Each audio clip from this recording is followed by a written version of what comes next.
Hello everyone, मेडिएक्स education में आप सभी का स्वागत है। सब्जेक्ट ऑब्स्टेट्रिक एंड गायनेकोलॉजी में हम टॉपिक डिस्कस कर रहे थे ऑपरेटिव ऑब्स्टेट्रिक्स, जिसमें पार्ट फर्स्ट और पार्ट सेकंड हम देख चुके हैं। पार्ट फर्स्ट में हमने सिजेरियन सेक्शन के बारे में पढ़ा था और पार्ट सेकंड के अंदर हमने हिस्टेरेक्टमी प्रोसीजर के बारे में पढ़ा था। तो पार्ट थर्ड को कंटिन्यू करते हैं और इसमें हम बात करेंगे फोर्सेप्स डिलीवरी की। फोर्सेप्स डिलीवरी क्या होती है, इसको कैसे परफॉर्म करवाया जाता है, इसका क्या प्रोसीजर होता है, ये हम कब करवा सकते हैं, इसके इंडिकेशंस क्या हैं, इसको कब नहीं करवाना चाहिए, क्या इसके कॉन्ट्रा इंडिकेशंस हैं और इसके क्या रिस्क हो सकते हैं मदर को और बेबी को, उन सब के बारे में हम यहाँ पे डिस्कस करेंगे। तो चलिए स्टार्ट करते हैं। वेजाइनल ऑपरेटिव ऑब्स्टेटिक्स में मैंने बात की थी कि जो वेजाइनली परफॉर्म करवाएंगे, जो प्रोसीजर्स, जो डिलीवरीज परफॉर्म करवाई जाती हैं, उनमें एकमात्र डिलीवरी ये भी है कि हम क्या करवा सकते हैं, फोर्सेप डिलीवरी करवा सकते हैं। फोर्सेप डिलीवरी क्या होती है, इसमें फीटस की जो डिलीवरी है वो किसकी सहायता से करवाई जाती है, वो फोर्सेप्स की सहायता से करवाई जाती है वाया द बर्थ कैनाल। ठीक है। इसमें a forceps delivery is a form of assisted vaginal delivery which may sometimes be needed in the course of vaginal childbirth. vaginal childbirth के कोर्स में अगर हम बात करें कि असिस्टेड के रूप में जो अदर वेजाइनल डिलीवरीज हैं, उनमें एक फोर्सेप डिलीवरी भी है जो कि क्या करती है, हेल्प करती है बच्चे को जन्म देने के लिए, बच्चे को डिलीवर कराने के लिए। ठीक है। दूसरी हम बात करें कि forcep is an instrument. Forcep क्या है, एक तरीके के इंस्ट्रूमेंट हैं जो कि मेटल से बने हुए होते हैं। इसमें दो तरीके की two metal ladle like devices, इसमें दो जो इसमें जो ब्लेड्स होती हैं वो मेटल की बनी हुई होती हैं, जो कि लैडल लाइक डिवाइसेस हैं। ठीक है। इनकी जो शेप होती है वो स्पून की तरह शेप होती है, स्पून की तरह दिखती है ये।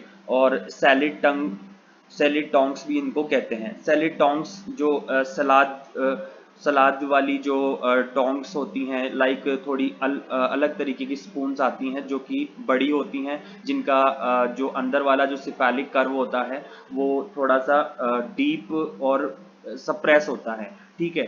तो स्पून और सैलिड टंग भी इनको कहते हैं, with a curve to snugly fit around the baby's head, जो कि आराम से बेबी के हेड पे क्या हो जाती हैं, फिट हो जाती हैं। Which are manoeuvred to cradle and the grasp the baby's head, जो कि आसानी से बेबी के हेड को क्या कर लेती है, कैच कर लेती है, ग्रास्प कर लेती है। And help guide the baby out of the birth canal, और बेबी को बर्थ कैनाल से बाहर निकालने में मदद करती है। ठीक है। Forceps are used to assist the delivery of a baby as an alternative to the vacuum extraction method. Vacuum extraction method के अलावा एक forceps डिलीवरी भी जो है वो क्या है, बेबी को डिलीवर कराने के लिए सबसे इम्पोर्टेंट है और सबसे महत्वपूर्ण है। ठीक है। नेक्स्ट स्लाइड पर चलते हैं। फोर्सेप बर्थ में देखिए इस इमेज में दिखाया गया है, इसमें जो इंस्ट्रूमेंट यूज किया गया है, ये इंस्ट्रूमेंट दिख रहा है आपको, यहाँ पे रेड मार्किंग में कर रहा हूँ। ये इंस्ट्रूमेंट, इसको हम बोलते हैं फोर्सेप। ये फोर्सेप्स यूज किए जाते हैं बेबी को डिलीवर कराने के लिए। ठीक है। Via the birth canal. तो वेजाइनल डिलीवरी का ये प्रोसीजर है, इसमें फोर्सेप डिलीवरी जो है परफॉर्म करवाई जाती है, जिसमें कि फोर्सेप्स यूज किए जाते हैं। ठीक है। नेक्स्ट स्लाइड पे चलते हैं। Forceps delivery is a form of assisted vaginal delivery which may sometimes be needed in the course of vaginal childbirth. I think ये रिपीट हो गया। नेक्स्ट स्लाइड पे चलते हैं। कैरेक्टरिस्टिक्स की अगर हम बात करें तो कैरेक्टरिस्टिक्स में क्या है, कैरेक्टरिस्टिक्स ऐसे कौन से कैरेक्टरिस्टिक्स हैं जब हमें क्या करवाना पड़ेगा, फोर्सेप डिलीवरी करवा सकते हैं हम। ठीक है। तो ऐसे कौन कौन से कैरेक्टरिस्टिक्स हैं जो मदर में होने चाहिए। तो देखिए पहला जो है वो है कि फेवरेबल स्टेशन। जो फेवरेबल स्टेशन का मतलब ये है कि जब बेबी डिलीवर होता है तो डिलीवरी से पहले mechanism of labour, second stage of labour के अंदर, मैकेनिज्म ऑफ लेबर के अंदर बेबी क्या होता है, बेबी अपनी पेल्विक, जो मदर की जो पेल्विस होती है उसमें अलग अलग तरीके से मैकेनिज्म करता है। मैकेनिज्म कैसे करेगा, लाइक उसमें पर्टिकुलर पहले डिसेंड होता है, डिसेंड के बाद में एंगेजमेंट प्रोसेस होती है, ऐसे पूरी प्रोसेस होती है मैकेनिज्म ऑफ लेबर की। उसमें बेबी का जो हेड है, बेबी का जब हेड स्चिल स्पाइन जो पेल्विस होता है मदर का, उस मदर के पेल्विस में एक स्चिल स्पाइन स्ट्रक्चर होती है। स्चिल स्पाइन मदर के पेल्विस में एक स्ट्रक्चर होती है, ठीक है, ये बोनी स्ट्रक्चर है। जब बेबी का हेड इस स्चिल स्पाइन के लेवल पे आ जाता है, जब बेबी का हेड इस स्चिल स्पाइन के लेवल पे आ जाता है, तो इसे हम कहते हैं स्टेशन, ठीक है। ये स्टेशन, इस स्टेशन का अलग अलग नंबरिंग किया गया है। अगर स्चिल स्पाइन के लेवल पे बेबी का हेड अगर आता है थ्रू द डिसेंट की प्रोसेस के थ्रू, तो स्टेशन यहाँ पे 0 रहेगा। इस स्टेशन को हम कहते हैं 0 स्टेशन, ठीक है।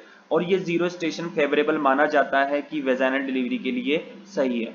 अगर 0 स्टेशन के बाद में अगर बच्चा डिसेंड होता है, यानी कि प्लस स्टेशन में आता है, जैसे जैसे बेबी डाउनवर्ड आएगा, जैसे जैसे बेबी 0 स्टेशन से डाउनवर्ड आएगा, तो उन स्टेशंस की नंबरिंग हम प्लस में करते हैं, like +1 station, like +2 station, like +3 station, like +4 station, और लाइक +5 स्टेशन।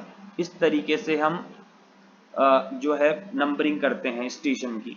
तो अगर बेबी 0 स्टेशन पे है या फिर प्लस के स्टेशन में है, तो ऐसी कंडीशन में हम क्या करते हैं, लेबर प्रोसेस को क्या करते हैं, कंटिन्यू करवाते हैं, delivery process via the vaginal.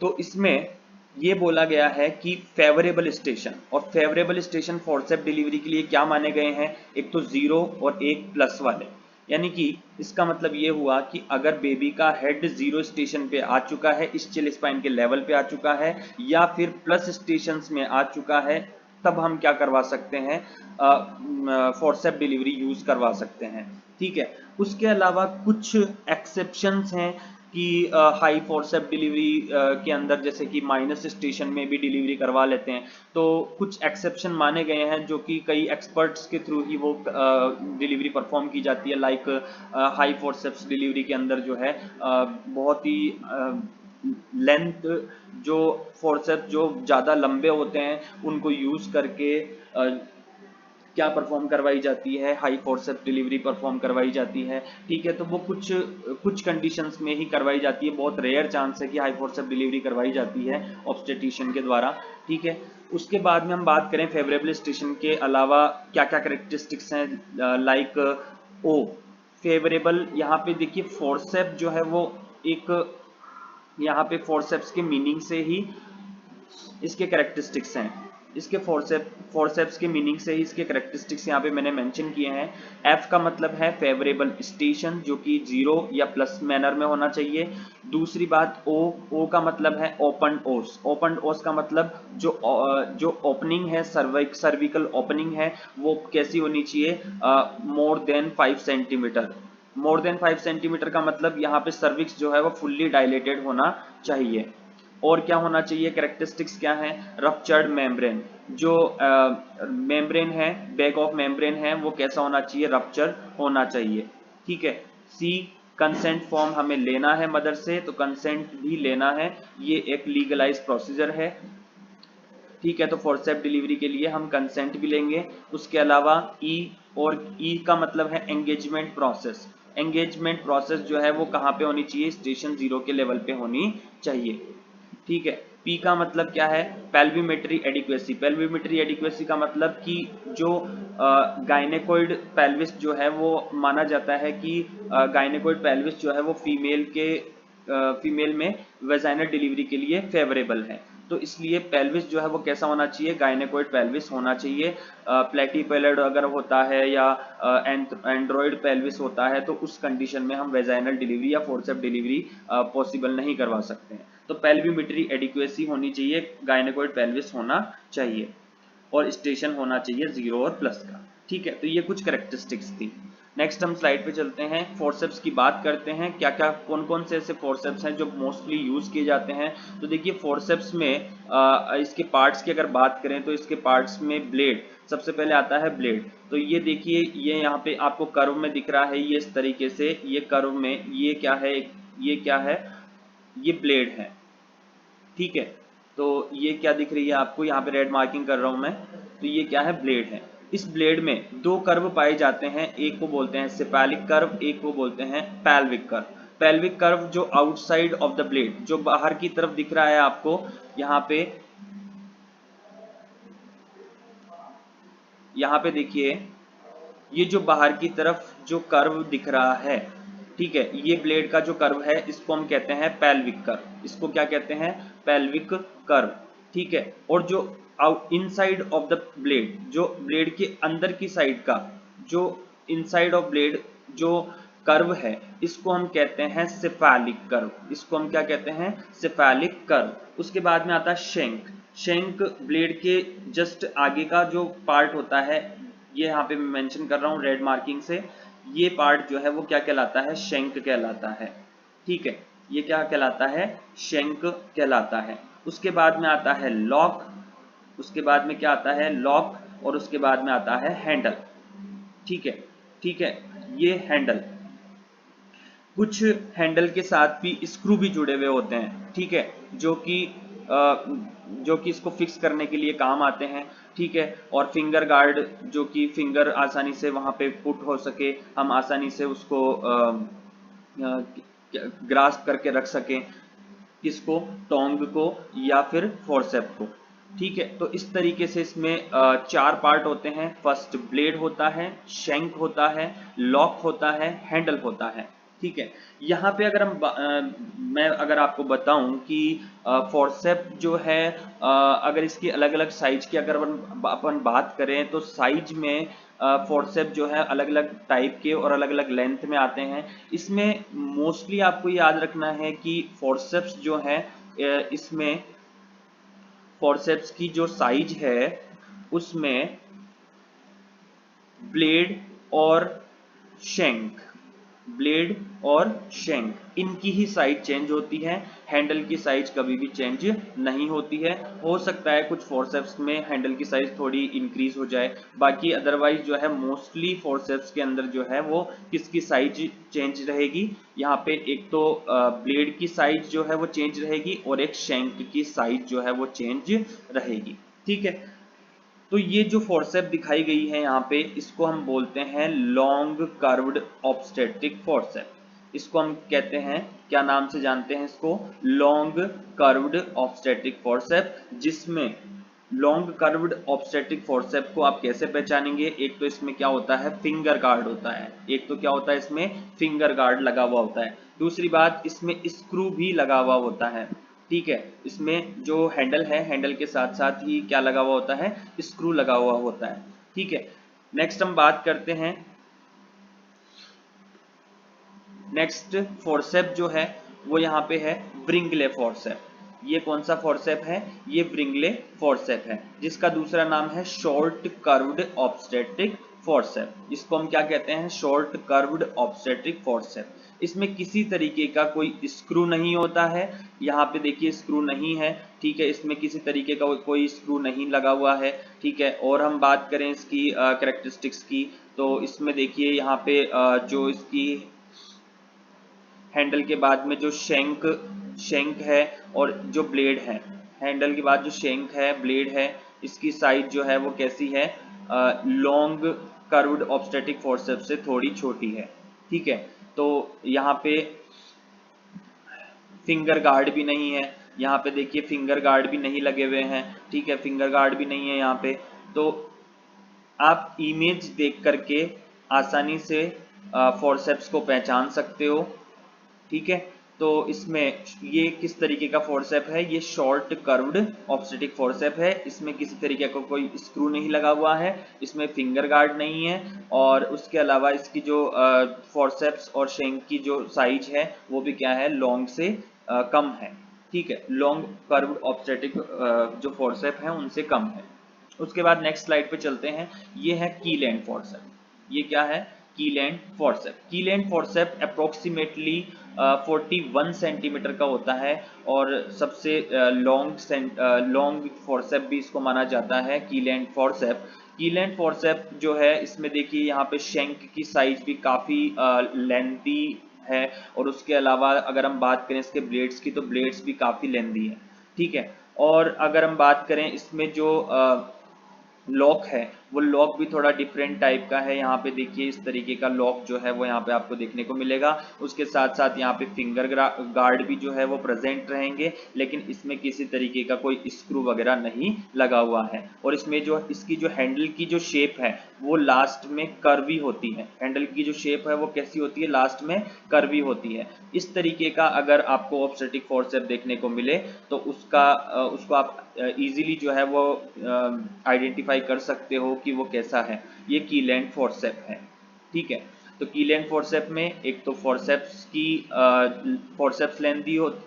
की जो ब्लेड हैं वो लेंथी होती हैं। उसके अलावा हम बात करें शंक लेंथी होता है, इसमें लॉक भी होता है, फिंगर गार्ड भी होते हैं। फिंगर गार्ड के साथ साथ अगर इसके हैंडल की बात करें तो हैंडल कैसा होता है, एंड सेशन में इसका जो हैंडल है वो कैसा होता है, कर्वी होता है, ठीक है। नेक्स्ट स्लाइड पे चलते हैं। इंडिया के अंदर जो मोस्टली यूज ली जाने वाली जो फोर्सेप हैं वो है दास फोर्सेप, ठीक है। दास फोर्सेप ये केदारनाथ दास ने बनाई थी, इसलिए इसका नाम जो है वो दास फोर्सेप पड़ा। और इसकी जो लेंथ है वो अप्रोक्सीमेटली 37 सेंटीमीटर होती है, ठीक है। इसमें फोर्सेप्स को पुल करने के लिए यहाँ पे हैंडल जो है वो थोड़ा सा डिफरेंट टाइप का हैंडल यहाँ पे शो कर रखा है। ये देखिए इस तरीके का पुल, यानी कि पुल करने के लिए, फॉर्सेप को पुल करने के लिए अलग तरीके का हैंडल यहाँ पे जुड़ा हुआ है। तो इसे देख करके आप आसानी से दास फॉर्सेप को आइडेंटिफाई कर सकते हो। इसमें स्क्रू भी है, ठीक है। स्क्रू के साथ साथ हैंडल, और इसके हैंडल के साथ साथ यहाँ पे क्या जुड़ा हुआ है, फिंगर गार्ड जुड़ा हुआ है। उसके साथ ही यहाँ पे शंक और ये ब्लेड, ठीक है। तो ये दास फोर्सेप है। इस दास फोर्सेप को आप इजीली आइडेंटिफाई कर सकते हो, ठीक है। नेक्स्ट स्लाइड पे चलते हैं। प्रोसीजर की बात करते हैं, क्या प्रोसीजर यूज करेंगे, कैसे प्रोसीजर यूज किया जाता है। तो देखिए जब भी फोर्सेप डिलीवरी की जाती है तो ये मोस्टली जो है हम बात करें कि नॉर्मल वेजाइनल डिलीवरी चल रही थी या लेबर प्रोसेस चल रहा था और उसमें कोई प्रॉब्लम आ गई, कोई ऐसी प्रॉब्लम की मदर जो है वो क्या नहीं लगा पा रही है, अपने फुल बियरिंग डाउन एफर्ट्स जो है वो नहीं लगा पा रही है, लगा तो रही है लेकिन प्रॉपर मैनर में नहीं लगा पा रही है, फुल नहीं लगा पा रही है। तो ऐसी कुछ कंडीशंस हो गई, लाइक मान लो कि बेबी का हेड जो है वो इंटरनली पेल्विस के अंदर क्या हो चुका है, अरेस्ट हो चुका है। तो ऐसी कुछ कंडीशंस में क्या किया जाता है, फोर्सेप डिलीवरी के लिए डिसीजंस लिए जाते हैं, ठीक है। तो ऐसी कंडीशन में हम क्या करेंगे, इसके प्रोसीजर की बात करते हैं। It is done during second stage of normal vaginal delivery. ये कौन सी स्टेज में की जाती है, ये सेकेंड स्टेज के अंदर की जाती है, ठीक है। उसके बाद जेंटली इंसर्ट 2 और मोर फिंगर्स इनसाइड द वेजाइना। जो भी ऑब्स्टेट्रिशियन होते हैं वो क्या करते हैं, 2 या 2 से ज़्यादा फिंगर्स जो है वेजाइना में इंसर्ट करते हैं, ठीक है, और बेबी के हेड को आइडेंटिफाई करते हैं, ठीक है। उसके बाद then gently slide 1 part of the tong between the fingers. उसके बाद में जो हमारे पास ब्लेड्स हैं, जो टोंग है, ब्लेड को, जो फोर्सेप्स होते हैं, फोर्सेप्स को ही हम टोंग कह सकते हैं, ठीक है। तो उन टोंग को फिंगर्स जहाँ पे हमने इंसर्ट की हैं, जहाँ पे बेबी के हेड को आइडेंटिफाई हमने किया है, वहाँ पे क्या करेंगे, इंसर्ट करेंगे। पहले लेफ्ट ब्लेड को किया जाता है, देन उसके बाद में सेकंड ब्लेड को क्या करेंगे, इंसर्ट करेंगे। तो यहाँ पे टोंग को या फॉर्सेप को हम क्या करेंगे, इंसर्ट करेंगे between the fingers and the baby's head, followed by positioning of the other half of the tong on the other side of the baby's head, ठीक है। उसके बाद में बेबी के जो दूसरी साइड है, दूसरा जो लेटरल साइड है, उस साइड में क्या करेंगे, बेबी के हेड की तरफ जो है अदर ब्लेड को क्या करेंगे, प्लेस करेंगे। उसके बाद में जो टोंग है, जो ब्लेड है, फोर्सेप है हमारे पास, उसको क्या करेंगे, लॉक करेंगे। दोनों ब्लेड को क्या करेंगे, लॉक करेंगे, सेफली करेंगे। उसके बाद बेबी बेबी के हेड के बीच, बेबी का जो हेड है वो कहाँ पे लॉक होने के बाद में कहाँ पे आ जाएगा, वो दोनों ब्लेड जो फोर्सेप्स हमने डाली थी, पहले लेफ्ट ब्लेड डाली थी फिर राइट ब्लेड डाली थी, उन दोनों के बीच में क्या आ जाएगा, बेबी का हेड आ जाएगा। और हमें यहाँ पे जो लॉकिंग है, जो फोर्सेप्स की जो लॉकिंग है वो क्या करनी है, एकदम सेफली करनी है। उसके बाद if the baby is facing upward, अगर मान लीजिए कि बेबी का जो फेस है वो कैसा है, अपवर्ड है। अपवर्ड का मतलब बेबी का जो फेस है वो बेबी का जो फेस है वो अगर सिम्फाइसिस प्यूबिस की तरफ है, अपवर्ड है, तो in between the mother's contraction, और अगर मदर कॉन्ट्रैक्शन लगा रही है तो the doctors use the forceps to gently shift, तो अब जैसे ही मदर कॉन्ट्रैक्शन लगाती है तो उसके दौरान क्या करेंगे, जेंटली शिफ्ट करेंगे बेबी की पोजीशन को। तो जेंटली शिफ्ट करेंगे, जेंटली शिफ्ट करने के बाद में पोजीशन चेंज करेंगे, बेबी के हेड की पोजीशन क्या करेंगे, चेंज करेंगे। तो बेबी के हेड की पोजीशन जो है वो कहाँ पे, एनएस की तरफ जो है उसका फेस होना चाहिए।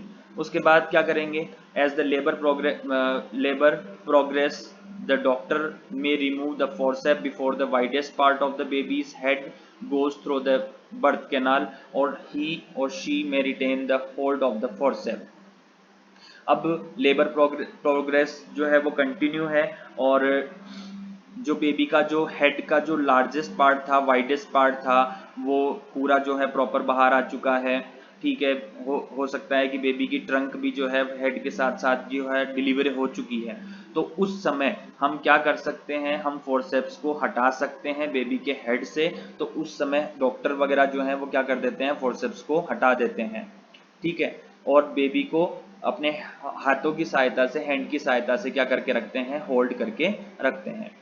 When the mother experience the next contraction, जब नेक्स्ट कॉन्ट्रैक्शन मदर एक्सपीरियंस करती है तो उसके दौरान जो है डॉक्टर जो है वो जेंटली गाइड करते हैं बेबी को, और बर्थ कैनाल के थ्रू उसको क्या कर लेते हैं, रिमूव कर लेते हैं, एक्सपल्स करवाते हैं। अब बेबी को क्या करवा लिया, डिलीवर करा लिया, डिलीवरी करवा ली है, तो फिर उसके बाद में जो उसकी जो नॉर्मल रूटीन केयर है वो हमें करनी है। नर्सेज जो है उसकी रूटीन केयर वगैरह करती हैं। इसमें एक नोट डाला है मैंने यहाँ पे, नोट देखिए क्या है, if after using the forceps the doctor is not able to move the baby after 3 pulls, 3 इसमें पुलिंग करनी पड़ती है, 3 बार डॉक्टर ने पुल कर लिया, उसके बाद भी जो है वो बेबी मूव नहीं कर रहा है, नहीं आ पा रहा है, इसका मतलब अंदर बेबी का कोई पार्ट जो है वो क्या हो चुका है, स्टक हो चुका है, चॉक हो चुका है। तो 3 पुल करने के बाद भी, 3 पुल्स करने के बाद भी अगर फोर्सेप्स डिलीवरी परफॉर्म नहीं होती है तो ऐसी कंडीशन में क्या कराना पड़ेगा, इमरजेंसी सिजेरियन सेक्शन करना ही पड़ेगा। लास्ट ऑप्शन हमारे पास यही बचता है। तो ये 3 पुल करने, और 3 पुल भी कब तक, approximately with in 20 minute, 20 minute तक ये अपन चांस ले सकते हैं कि 20 मिनट तक देख लें 3 पुल करके। ठीक है, फोर्सेप्स की सहायता से, और फिर बेबी अगर मूव नहीं होता है, डिलीवर नहीं होता है, तो फिर लास्ट ऑफ ऑप्शन हमारे पास यही बचता है कि हमें क्या कराना पड़ेगा, इमरजेंसी सिजेरियन सेक्शन करवाना पड़ेगा। उसके अलावा अल्टरनेट ऑप्शन हमारे पास वैक्यूम एक्सट्रैक्शन भी रहता है, ये भी हम ऑप्शन में रख सकते हैं, वैक्यूम डिलीवरी भी जो है वो हम करवा सकते हैं। नेक्स्ट स्लाइड पे चलते हैं। इसमें अलग अलग टाइप की फोर्सेप डिलीवरी यहाँ पे मैंने मेंशन की है, जो अकॉर्डिंग टू स्टेशन यहाँ पे परफॉर्म करवाई जाती हैं। इसमें जो हाई फोर्सेप डिलीवरी है, ये high forcep delivery minus station, -1, -2, -3 station पे जो है परफॉर्म करवाई जाती हैं। तो ये बहुत रेयरेस्ट कंडीशन है कि हाई फोर्सेप डिलीवरी यूज़ की जाती हैं। उसके अलावा अगर हम बात करें माइल्ड फोर्सेप डिलीवरी की, माइल्ड फोर्सेप डिलीवरी की जो इंसिडेंस है वो अप्रोक्सीमेटली 10% केसेस के अंदर जो है वो माइल्ड फोर्सेप डिलीवरी करवाई जाती हैं, जो कि कौन से स्टेशन पे रहते हैं, कौन से स्टेशन पे बेबी का हेड रहेगा। माइल्ड फोर्सेप डिलीवरी के जब भी हम परफॉर्म करते हैं तो इसमें बेबी का जो हेड है वो 0 और +1 स्टेशन में रहेगा। लो फोर्सेप डिलीवरी जो है, इसकी इंसिडेंस रेट की बात करें तो 90% इसकी इंसिडेंस रेट है। 90% केस में जो है लो फोर्सेप डिलीवरी करवाई जाती है। ये मोस्टली +2 और +3 स्टेशन पे परफॉर्म करवाई जाती है। आउटलेट फोर्सेप डिलीवरी, जिसमें कि ब्रिंगले फोर्सेप ज़्यादा यूज़ किया जाता है, और ये +4 और +5 स्टेशन के लेवल पे क्या करे, +4 और +5 स्टेशन के लेवल पे परफॉर्म करवाई जाती है। नेक्स्ट स्लाइड पे चलते हैं। इंडिकेशन की बात करते हैं तो इंडिकेशन में इंडिकेशंस क्या क्या है, कब कब हम करवा सकते हैं फोर्सेप डिलीवरी। तो देखिए प्री एक्लेम्शिया का केस हो, एक्लेम्शिया का केस हो, ठीक है, ऐसी कंडीशन में यानी कि मदर की बीपी हाई है, ठीक है, प्रोटीन यूरिया की कंडीशन का जो है वो अल्टर हो रही है, उसके अलावा सीजर्स और एपिलेप्सी की कंडीशन अगर बन रही है लाइक इन एक्लेम्शिया की कंडीशन में, तो ऐसी कंडीशन में एक्लेम्शिया की कंडीशन में, प्री एक्लेम्शिया की कंडीशन में क्या करवा सकते हैं हम, फोर्सेप डिलीवरी करवा सकते हैं। ये प्रेगनेंसी इंड्यूस्ड हाइपरटेंशन के अंदर आते हैं, प्री एक्लेम्शिया और एक्लेम्शिया, ठीक है। तो इनमें क्या करवा सकते हैं हम, फोर्सेप डिलीवरी करवा सकते हैं। तो पहला तो केस किसका हो गया, प्री एक्लेम्शिया और एक्लेम्शिया का हो गया। दूसरी हम बात करें कि सिफेलिक प्रेजेंटेशन, सिफेलिक प्रेजेंटेशन अगर है तो सिफेलिक प्रेजेंटेशन में वर्टेक्स है, ब्रो है, या वर्टेक्स, ब्रो और फेस प्रेजेंटेशन, अगर तीनों प्रेजेंटेशन जो है सिफेलिक प्रेजेंटेशन में, तो ऐसे में हम क्या करवा सकते हैं, फोर्सेप डिलीवरी करवा सकते हैं। ये कीलैंड फोर्सेप्स के द्वारा परफॉर्म करवाया जाता है।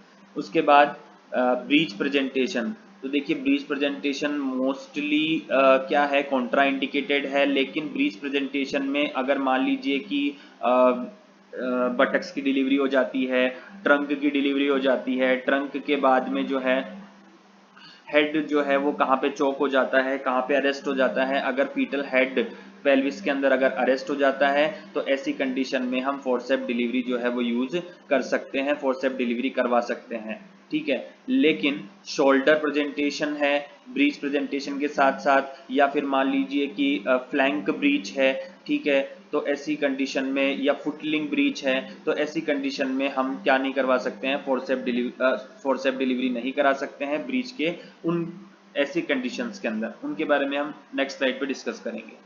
तो ब्रीच प्रेजेंटेशन में कब, ब्रीच प्रेजेंटेशन में भी कब, ब्रीच प्रेजेंटेशन में तब करवा सकते हैं फोर्सेप डिलीवरी जब फीटल हेड जो है वो पेल्विस के अंदर क्या हो जाए, अरेस्ट हो जाए, तब हम क्या यूज में ले सकते हैं, फोर्सेप्स यूज में ले सकते हैं। उसके अलावा pre term delivery, pre term delivery 37 week of gestation से पहले अगर डिलीवरी पीरियड ऑफ जेस्टेशन है तो ऐसी कंडीशन में हम क्या कर सकते हैं, प्री टर्म डिलीवरी के केस में फोर्सेप्स डिलीवरी यूज कर सकते हैं, फोर्सेप्स की सहायता से डिलीवरी करा सकते हैं। लेकिन इसमें एक कंडीशन है कि 34 वीक से पहले जो है अगर पीरियड ऑफ जेस्टेशन है तो ऐसी उस कंडीशन में हम क्या नहीं करवा सकते हैं, फोर्सेप डिलीवरी यूज नहीं करा सकते हैं, क्योंकि प्री टर्म जो है मोस्टली जो है 36, 35 और मोस्टली देखा जाए तो लास्ट वन 34 तक ही मानते हैं। लेकिन 34 पीरियड ऑफ जेस्टेशन से पहले की अगर कोई कंडीशन बन रही है, ठीक है, 34 वीक से पहले की अगर कोई कंडीशन बन रही है तो 34 वीक से पहले की अगर कोई कंडीशन बन रही है, पीरियड ऑफ जेस्टेशन 34 वीक से पहले का है, तो ऐसी कंडीशन में हम फोर्सेप डिलीवरी यूज नहीं करेंगे, फोर्सेप डिलीवरी नहीं कराएंगे। ऐसी कंडीशन में हमें क्या करना पड़ेगा, लास्ट वन सिजेरियन सेक्शन ही करना पड़ेगा। इसमें एक प्रोसीजर आता है, इसमें एक टर्मिनोलॉजी आती है घोस्टिंग। घोस्टिंग के ऊपर बहुत बार कॉम्पिटेटिव एग्जाम में क्वेश्चन भी आते हैं कि इसमें पूछा जाता है कि घोस्टिंग मैकेनिज्म क्या है। देखिए इसमें क्या होता है कि फोर्सेप्स को जब इंसर्ट करते हैं वेजाइना के अंदर तो उसकी कुछ मेथड होते हैं, तो उसमें मोस्टली जो ये देखा जाता है कि सबसे पहले जो है वो इंट्रोड्यूस की जाती है लेफ्ट ब्लेड, उसके बाद में जो है वो राइट ब्लेड या अपर ब्लेड क्या की जाती है, इंसर्ट की जाती है। तो घोस्टिंग का मतलब ही क्या है, जो फोर्सेप है उसकी जो लेफ्ट ब्लेड है, जिस लेफ्ट ब्लेड को हम क्या कह रहे हैं, लोअर ब्लेड, उसको क्या करेंगे, पहले इंट्रोड्यूस करेंगे, उसके बाद में राइट ब्लेड यानी कि अपर ब्लेड को क्या करेंगे, इंसर्ट करेंगे। नेक्स्ट हम बात करते हैं इसके कॉन्ट्राइंडिकेशन की। कॉन्ट्राइंडिकेशन क्या क्या है, कब कब यूज नहीं करते हम फोर्सेप डिलीवरी को, तो फोर्सेप डिलीवरी कब नहीं करानी चाहिए, ठीक है। Forcep delivery is not advisable. देखिए सिफेलोपेल्विक डिस्प्रोपोर्शन, अगर सीपीडी के केस हैं जिसमें कि पेल्विस स्ट्रक्चर जो है वो उसमें कहीं ना कोई डिफॉर्मिटी है, मालनरिस्ट पेल्विस है, नेग्लिस पेल्विस है, उसके अलावा जो है पेल्विस के स्ट्रक्चर में कोई कमी है, ठीक है, तो SCPD के केस में हम क्या नहीं करवा सकते हैं, फोर्सेप डिलीवरी नहीं करा सकते। उसके अलावा before 34 weeks period of gestation, अगर 34 वीक से पहले का पहले पहले की अगर कंडीशन है मदर की, तो ऐसी कंडीशन में भी फोर्सेप डिलीवरी नहीं करा सकते। ठीक है।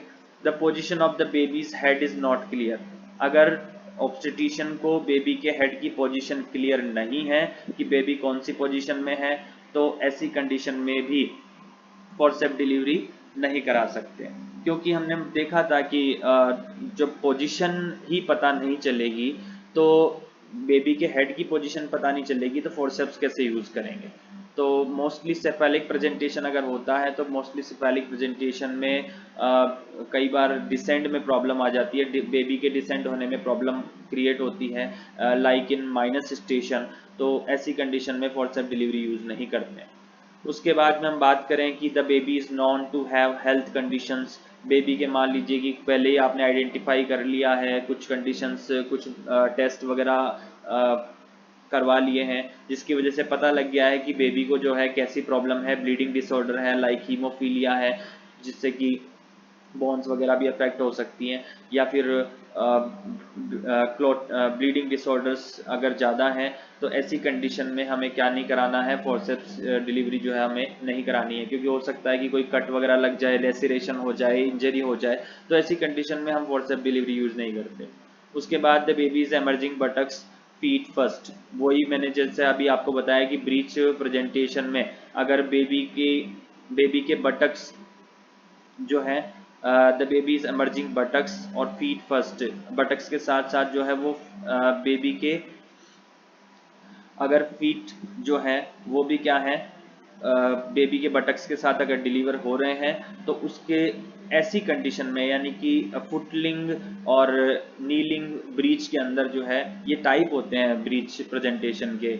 ब्रीच डिलीवरी के अंदर हम पढ़ते हैं कि ब्रीच प्रेजेंटेशन के कुछ टाइप्स होते हैं, लाइक नीलिंग ब्रीच होता है, फुटलिंग ब्रीच होता है। तो ऐसी कंडीशन में हमें फोर्सेप डिलीवरी नहीं करनी है, फोर्सेप डिलीवरी यूज नहीं कर सकते। उसके अलावा अगर हम बात करें the babies emerging shoulder first, ठीक है, अगर हो सकता है कि शोल्डर प्रेजेंटेशन हो, तो शोल्डर प्रेजेंटेशन के केस में भी हम क्या नहीं करेंगे, फोर्सेप डिलीवरी नहीं करेंगे।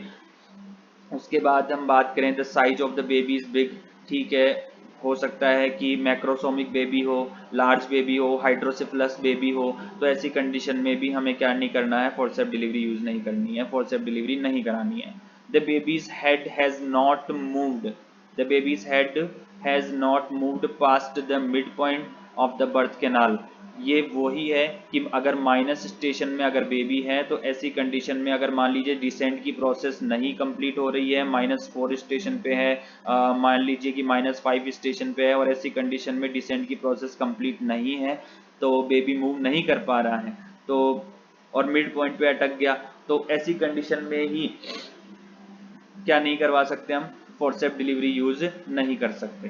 ठीक है, तो ये थे कुछ कॉन्ट्राइंडिकेशंस जहाँ पे हम फोर्सेप डिलीवरी यूज नहीं कर सकते। इसके बाद में हम बात करते हैं क्या क्या कॉम्प्लिकेशंस देखने को मिल सकते हैं। कॉम्प्लिकेशन में अगर मैं बताऊं कि यहाँ पे क्या क्या कॉम्प्लिकेशंस जो है वो देखने को मिल सकते हैं, तो हम पहले बेबी के कॉम्प्लिकेशंस की बात करें, तो देखिए अगर फोर्सेप्स यूज करने के बाद फोर्सेप डिलीवरी में फोर्सेप्स यूज करने के बाद जो है हो सकता है कि बेबी के स्कल में इंजरी हो जाए। तो ऐसा देखा भी जाता है कि कैपट सक्सेडिनम, सिफल हेमाटोमा, ऐसी कुछ इंजरीज वगैरह जो है हमें देखने को मिल सकती हैं। स्कल इंजरीज जो हैं वो नियोनेटल स्कल इंजरीज हैं। उसके अलावा हम बात करें कि सेरिब्रल पाल्सी के केस भी हमें देखने को मिल सकते हैं, जिसमें सेरिब्रम बेबी का जो सेरिब्रल पार्ट है वो क्या होगा, अफेक्ट होगा। सेरिब्रल पार्ट अफेक्ट होगा तो बेबी के मोटर फंक्शंस अल्टर होंगे, बेबी के मोटर फंक्शंस पे अफेक्ट आएगा। ठीक है, तो रिफ्लेक्स भी अच्छे नहीं रहेंगे, मसल टोन अच्छी नहीं रहेगी। ठीक है, तो सेरिब्रल पाल्सी के केस भी हमें देखने को मिल सकते हैं, ये कॉम्प्लिकेशन भी देखने को मिल सकता है। उसके अलावा जॉन्डिस के केस भी देखने को मिल सकते हैं, सीजर्स वगैरह हो सकता है बेबी को।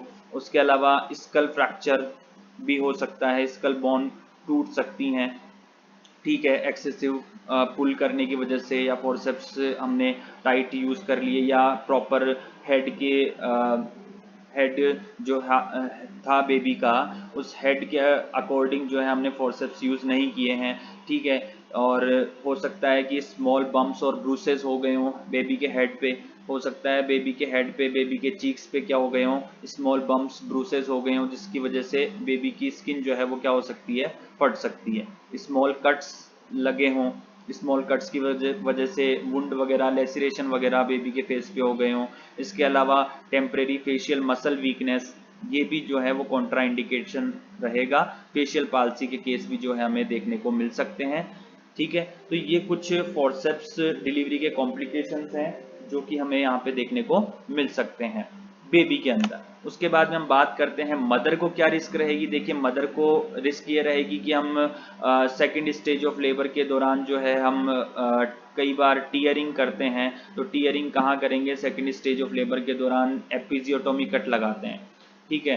क्या लगाते हैं, एपिजियोटोमी कट लगाते हैं। एपिजियोटोमी प्रोसीजर जो है उसमें पेरिनियम के ऊपर क्या किया जाता है, कट लगाया जाता है, जिससे कि जो बर्थ कैनाल है वो थोड़ी सी और ज़्यादा वाइड हो सके, जिससे कि बेबी को डिलीवर होने में कोई प्रॉब्लम ना हो, ठीक है।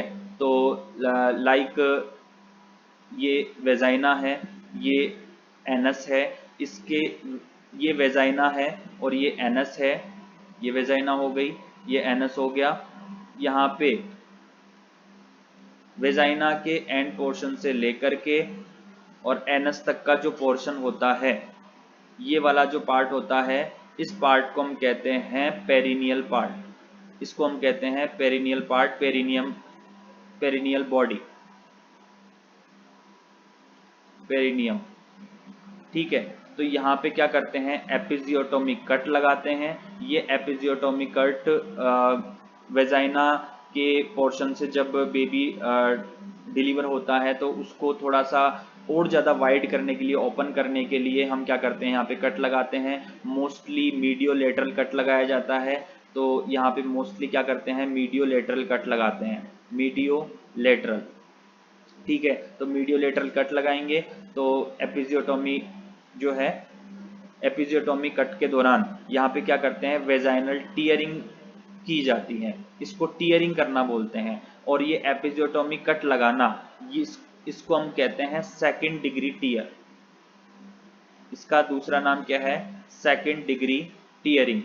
तो ये सेकंड डिग्री टीयरिंग जो है, ये सेकंड डिग्री टीयरिंग कब की जाती है, सेकंड स्टेज ऑफ लेबर के दौरान की जाती है, जिसमें वेजाइनल टीयर्स जो है वो ड्यूरिंग डिलीवरी किए जाते हैं। तो अगर ये टीयरिंग प्रॉपर तरीके से हील नहीं होती है तो ऐसी कंडीशंस जो है मदर को रिस्क हो सकती है। उसके अलावा हम बात करें, ब्लैडर इंजरी हो सकती है, हो सकता है ब्लैडर में कोई इंजरी हो जाए, ठीक है। हो सकता है इनकॉन्टिनेंस की कंडीशन हो जाए, जिससे कि मदर को यूरिनेट करने में प्रॉब्लम हो रही है। उसके अलावा यूरेथ्रा इंजरी हो सकती है। उसके अलावा जो है वही urinary incontinence, faecal material pass out नहीं हो पा रहा है, या उसके अलावा हम देखें कि पेरिनियम पेन, जहाँ पे कट लगाया था और पेरिनियल जो रीजन है वहाँ पे क्या हो रहा है, एक्सेसिव पेन हो रहा है, मदर उसको सहन नहीं कर पा रही है, ठीक है। तो ऐसे कुछ रिस्क भी हमें देखने को मिल सकते हैं। डिफ़िकल्टी वाइल यूरिनेटिंग, यूरिनेटिंग में प्रॉब्लम क्रिएट हो रही है मदर को। उसके अलावा अगर ब्लीडिंग अगर एक्सेसिव होती है तो एनीमिया के केस भी जो है हमें देखने को मिल सकते हैं। उसके अलावा weakening of the muscle supporting the pelvic organ, जो पेल्विक ऑर्गन्स को सपोर्ट करने वाली जो मसल्स हैं, अगर ऐसी कंडीशंस, अगर फोर्सेप डिलीवरी अगर हम यूज़ करते हैं, फोर्सेप्स की सहायता से अगर डिलीवरी करवाते हैं, तो ऐसी कंडीशन में मसल्स वगैरह वीक हो जाती हैं। तो वीक होने की कंडीशन में फिर बाद में डॉक्टर रिकमेंडेशन भी देते हैं कि आपको कीगल एक्सरसाइज करनी है। उसके अलावा जो है आपको सिट्स बाथ और टब बाथ वगैरह लेना है, और उसमें जो ल्यूक वार्म वाटर डाल के आपको क्या करना है, वहाँ पे 10 to 15 मिनट वहाँ पे क्या करना है, सिट्स बाथ या टब बाथ आपको लेनी है, जिससे कि पेल्विक मसल्स को क्या मिल सके, पेल्विक मसल्स की जो स्ट्रेंथनिंग थी वो क्या हो सके, कहीं ना कहीं इंक्रीज हो सके। और उसके अलावा कुछ मल्टीविटामिन्स वगैरह भी दी जाती हैं मदर को आफ्टर प्रोसीजर। और उसके अलावा हीलिंग करने के लिए और टीयरिंग वगैरह को या वुंड को ठीक करने के लिए कुछ ब्रॉड स्पेक्ट्रम एंटीबायोटिक्स, जिसमें सेफ्ट्रिएक्सोन और उसके अलावा एमोक्सिक्लेव, इसके कुछ इंजेक्शंस वगैरह आते हैं, वो भी हो सकता है कि मदर को लगाए जाए। तो ये कुछ इसके रिस्क थे जिसमें हमने बात करी कि मदर को क्या क्या रिस्क हो सकते हैं। ठीक है, उसके बाद में हम बात करते हैं, ये मोस्टली यहाँ पे सारा पोर्शन आ चुका है फोर्सेप डिलीवरी का। तो यहाँ तक ये फोर्सेप डिलीवरी का लास्ट स्लाइड थी, और आई होप कि ये वीडियो आपको समझ में आया होगा, फोर्सेप डिलीवरी आपको समझ में आई होगी। फोर्सेप डिलीवरी के बहुत ही अच्छे कंटेंट मैंने यहाँ पे मेंशन किए हैं, आई होप कि आपको बहुत ही अच्छा लगा होगा। तो इसमें हमने बात करी फोर्सेप डिलीवरी के डेफिनेशन की, उसकी कुछ इमेजेस हमने देखी, उसके कुछ कैरेक्टरिस्टिक्स की बात करी, और फोर्सेप्स को देखा कि कितने टाइप्स के फोर्सेप्स होते हैं, अलग अलग तरीके के फोर्सेप्स की इमेज हमने यहाँ पे मेंशन की। और उसके अलावा हमने प्रोसीजर देखा, प्रोसीजर के बाद जो है हमने स्टेशन के according type of forcep delivery देखी कि कितने टाइप की फोर्सेप डिलीवरी होती है, उनकी इंसिडेंस रेट क्या है, और कौन से स्टेशन पे कौन सी डिलीवरी करवाई जाती है। इंडिकेशंस हमने देखा कि कब कब करानी चाहिए फोर्सेप डिलीवरी, क्या क्या इसके कॉन्ट्रा इंडिकेशंस हैं, कब नहीं करानी चाहिए, और फोर्सेप डिलीवरी के कॉम्प्लिकेशंस क्या हो सकते हैं बेबी के अंदर और मदर के अंदर। तो आई होप कि आपको ये वीडियो अच्छा लगा होगा। अगर अच्छा लगा है तो ज़रूर इसको लाइक करना, शेयर करना और सब्सक्राइब करना। Thank you so much.